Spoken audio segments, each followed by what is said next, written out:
শুরুটা নীরব ছিল, ভয়ঙ্করভাবে নীরব। 18 শতকের শেষ ভাগ। ভারতবর্ষ বেঁচে ছিল, কিন্তু মাথা নত করে। লালকোটের সৈন্যরা টহল দিচ্ছে। বুটের শব্দ রাত চিরে ছড়িয়ে পড়ছে। প্রতিটি দরজা, প্রতিটি জানলা ভয়ে বন্ধ। কারো মুখে প্রতিবাদ নেই, কারণ প্রতিবাদের মূল্য কারাগার অথবা মৃত্যু। কিন্তু ইতিহাস বলে, যখন অন্যায় বাড়ে তখন অন্ধকারী বিদ্রোহ জন্ম দেয়। একটি ঘর, মোমবাতির ক্ষীণ আলো, দেয়ালে ছায়া নড়ছে, টেবিলের উপর মানচিত্র, লাল কালি দিয়ে চিহ্ন দেওয়া কয়েকটি স্থান। গোপন বার্তা হাতবদল হচ্ছে। এক তরুণ ফিসফিস করে, আজ নয় তো আর কখনো নয়। তার কণ্ঠে ভয় নেই, আছে বিস্ফোরণের আগে নিস্তব্ধতা। কিন্তু দেয়ালের ওপাশে কি কেউ শুনছিল? মধ্যরাত, হঠাৎ থাম থাম থাম।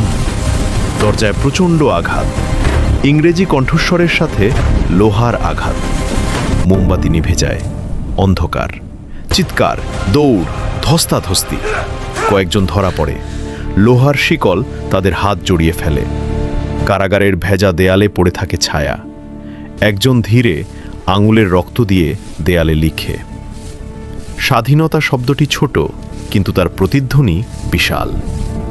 পরদিন ভোরে গ্রামের চায়ের দোকানে ফিসফিসানি, শহরের বাজারে চাপা রাগ, কলকাতার রাস্তায় গোপন লিফলেট। আগুন ছড়িয়ে পড়ছে, মিছিলে মানুষ নামছে, স্লোগান উঠছে, ব্রিটিশ শাসন চলবে না। লাঠিচার্জ, গুলির শব্দ, রক্ত মিশে যাচ্ছে মাটিতে। কিন্তু যত রক্ত ঝরে তত শক্ত হয় প্রতিজ্ঞা। বছরের পর বছর সংগ্রাম থামে না, প্রজন্ম বদলায়, কিন্তু আগুন নিভে না। তারপর এক ঐতিহাসিক ভোর, আকাশে সূর্যের আলো, ধীরে ধীরে নেমে যাচ্ছে ব্রিটিশ পতাকা। নতুন পতাকা উঠছে, স্বাধীনতার। কিন্তু মনে রেখো, এই সূর্য একদিনে ওঠেনি।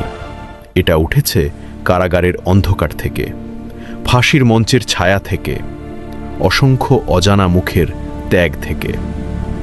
আজ আমরা স্বাধীন, কিন্তু স্বাধীনতার প্রতিটি শ্বাসের পেছনে রয়েছে একটাই সত্য: যখন মানুষ ভয়কে জয় করে, তখন সাম্রাজ্যও কাঁপে।